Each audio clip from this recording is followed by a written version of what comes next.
Hi everybody, my name is Ravis and I teach philosophy and literature and welcome to my YouTube channel. So मैं कुछ बच्चों को पढ़ाता हूँ, कुछ बीपीएससी के बच्चों को पढ़ाता हूँ घर पे। तो उनका रिक्वेस्ट था कि सर आप बीपीएससी से रिलेटेड क्वेश्चंस क्यों नहीं बनाते हैं, बीपीएससी से रिलेटेड यूट्यूब वीडियोस क्यों नहीं बनाते हैं। तो मैंने सोचा कि मैं कुछ वीडियोस बीपीएससी से रिलेटेड बना दूँ। तो बीपीएससी वैसे काफ़ी इजी क्वेश्चंस पूछता है जैसा कि मैंने देखा है, और मैं इस वीडियो में उसी के बारे में डिस्कस करूंगा। और बीपीएससी कहाँ से क्वेश्चंस पूछता है, जब इंग्लिश लिटरेचर की बात होती है तो बीपीएससी कहाँ से उठा के क्वेश्चंस पूछ रहा है, किस पर्टिकुलर टॉपिक से क्वेश्चन पूछ रहा है, वो इस वीडियो में मैं डिस्कस करूंगा।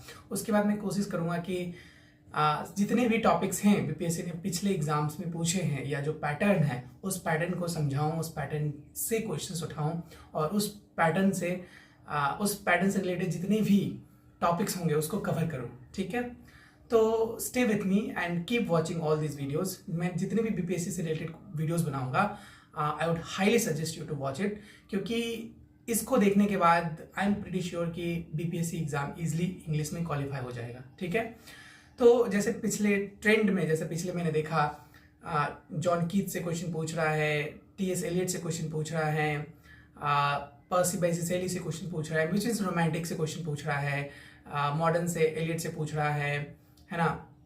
फिर रेनेसां से काफ़ी सारे क्वेश्चंस आए थे, इवन कुछ लिटरेरी टर्म से क्वेश्चन आए थे, जैसे बायोग्राफिया लिटरेरिया से क्वेश्चन पूछा गया था, है ना। ऑब्जेक्टिव कोरिलेटिव पूछा गया था, अगेन एलियट का ही एक टर्म है।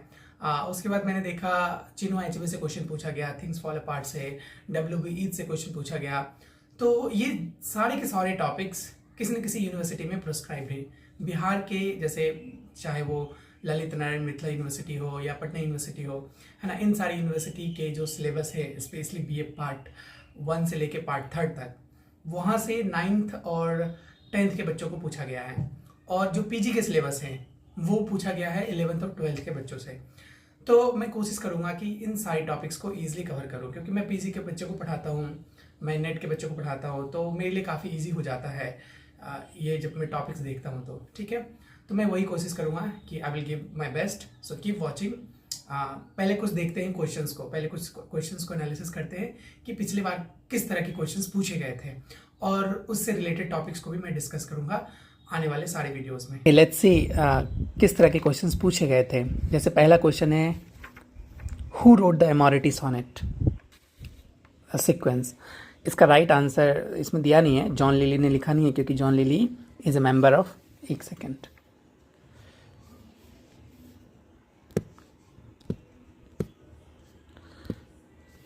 देखिए जॉन लिली ने लिखा नहीं है क्योंकि जॉन लिली जो है he is a university wits member.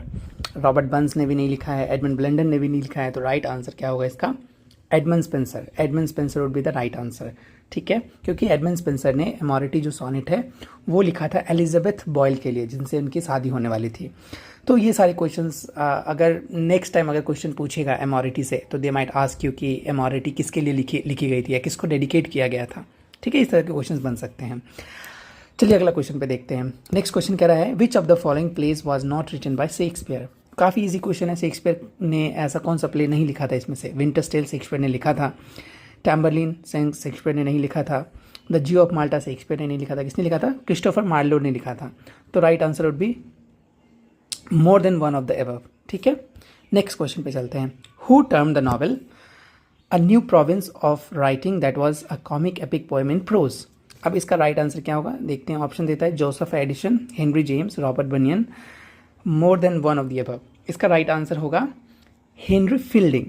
Henry fielding FIELDING, क्योंकि इन्होंने एक नया कह सकते हैं कि नॉवल की शुरुआत की थी। 4 व्हील्स ऑफ इंग्लिश लिटरेचर के अंदर भी ये आता है। 4 व्हील्स ऑफ इंग्लिश नॉवलिस्ट के बारे में जब बात की जाती है तो Henry fielding one of the greatest writer हैं। ठीक है, तो हेनरी फील्डिंग से may be next time question पूछ सकता है। अगला क्वेश्चन देखते हैं। अगला क्वेश्चन कहता है, एक मिनट, अगला क्वेश्चन कहता है, which of the following novels is an example of, ये हटेगा कैसे? ठीक है, which of the following novels is an example of the use of Gothic mode. अब देखिए गॉथिक से क्वेश्चन पूछ रहा है, काफ़ी इंपॉर्टेंट है गॉथिक। यूजीसी नेट भी पूछा था इस बार गॉथिक से, तो यूजीसी नेट में भी आ रहा है, बीपीएससी में भी आ रहा है। तो इसका राइट आंसर होगा Joseph Andrew, Tristram Shandy, the castle of, right answer would be the castle of Otranto. Again very important work है गॉथिक लिटरेचर के अंदर, ठीक है। तो गॉथिक लिटरेचर उसको कहते हैं, खासकर ये फिलोसॉफिकल मोमेंट से निकल के आया था, जिसको एडमंड बर्ग का सबलाइम कहते हैं। वैसे मैंने एडमंड बर्ग के ऊपर भी वीडियोज़ बना रखे हैं, तो अगर आप चाहो तो जाके देख सकते हो, ठीक है। आगे चलते हैं। नेक्स्ट क्वेश्चन है, Who among the following romantics poet defined the poetic faith as a being constituted by the willing suspension of disbelief? ये एक लिटरेरी टर्म है और ये BA पार्ट 3 के सिलेबस में है, ठीक है। लिटरेरी टर्म्स में BA पार्ट 3 के सिलेबस में है। LNMU में चले जाओ या फिर पटना यूनिवर्सिटी में चले जाओ, वहाँ पे ये प्रिस्क्राइब्ड है, ये मतलब पर्टिकुलर टॉपिक। तो इसका right answer would be willing suspension of disbelief. Right answer would B S.T. Coleridge, ठीक है, सैमुअल टेलर कॉलरिज। इन्होंने अपनी बायोग्राफिया लिटरेरिया में इसकी बात की थी। अगला क्वेश्चन है, who among the following poet wrote about innocence and experience.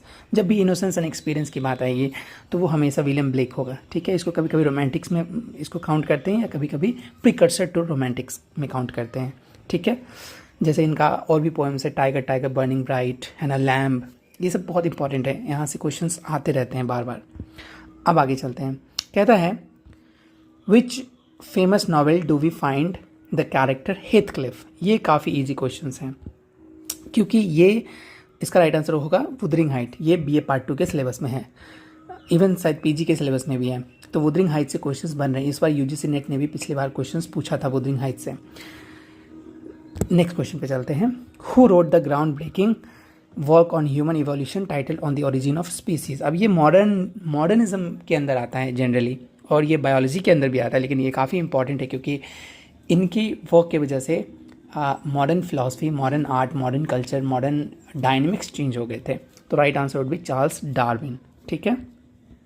आगे चलते हैं। नेक्स्ट क्वेश्चन कहता है which modern poet wrote the line things fall apart the centre can not hold. ये BA पार्ट 3 के सिलेबस में है, if I am not wrong. ये भी LNMU के सिलेबस में है और ये भी पटना यूनिवर्सिटी के पार्ट 3 के सिलेबस में है। तो इसका right answer would B W.B. Yeats. देखते हैं दिया है या नहीं, राइट आंसर नहीं दिया है, तो right answer would be none of the above, ठीक है।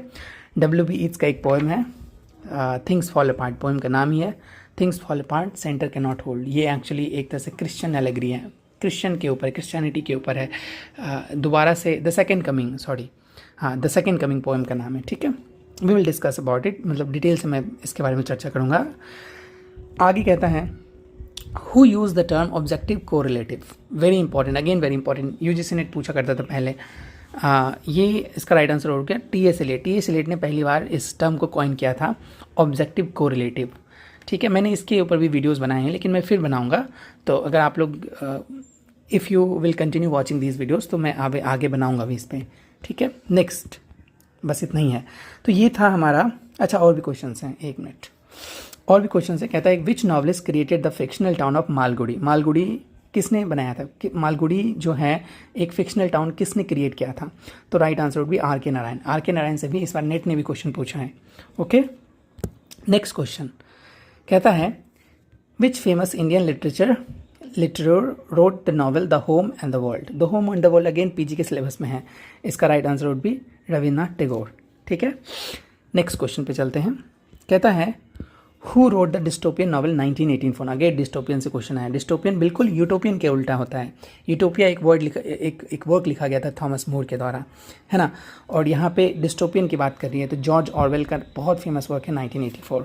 अगेन यहाँ से क्वेश्चंस UGC नेट ने भी पूछा था इसके कैरेक्टर्स के बारे में, लेकिन यहाँ पे क्वेश्चन आ गया ये बुक किसने लिखा है, ठीक है। आगे चलते हैं। अगला क्वेश्चन कहता है, विच British dramatist created the character of Jimmy Potter. Again ये क्वेश्चन कहाँ से आया है, ये किचन सिंक ड्रामा से आया है, किचन सिंक ड्रामा। मैं इसके बारे में, इस पर भी मैं वीडियोज़ बना दूंगा, ठीक है। लुक बैकिंग एंड किसका है ये वर्क है, मतलब काफ़ी इंपॉर्टेंट वर्क है, और ये वर्क है जॉन ऑसबॉर्न का। जॉन ऑसबॉर्न, किंग्सली एमिस भी किचन सिंक ड्रामा में ही आते हैं, लेकिन ये जो वर्क लिखा गया है वो लिखा गया है जॉन ऑसबॉर्न का, ठीक है। नेक्स्ट क्वेश्चन कहता है कि in which Shakespearean play do we find the character of Banquo. Banquo again very important character है, किसका है, ये है मैकबेथ का, मैकबेथ। मैकबेथ BA पार्ट 2 के सिलेबस में है, BA पार्ट 2 के सिलेबस में है। ओके, चलिए अब सारा क्वेश्चंस तो हमने देख लिया। ये 9th और 10th के सिलेबस, ये 9th और 10th में क्वेश्चन पूछा गया था, तो these are very easy questions and you won't be having any trouble in answering these questions if you continue watching my videos। ठीक है, अब आज के वीडियोस यहीं पे ख़त्म करते हैं। In the next video we will discuss एक एक करके सारे के सारे टॉपिक्स जहाँ से क्वेश्चंस आ रहे हैं उसको हम डिस्कस करेंगे। ठीक है, चलो सी यू इन द नेक्स्ट।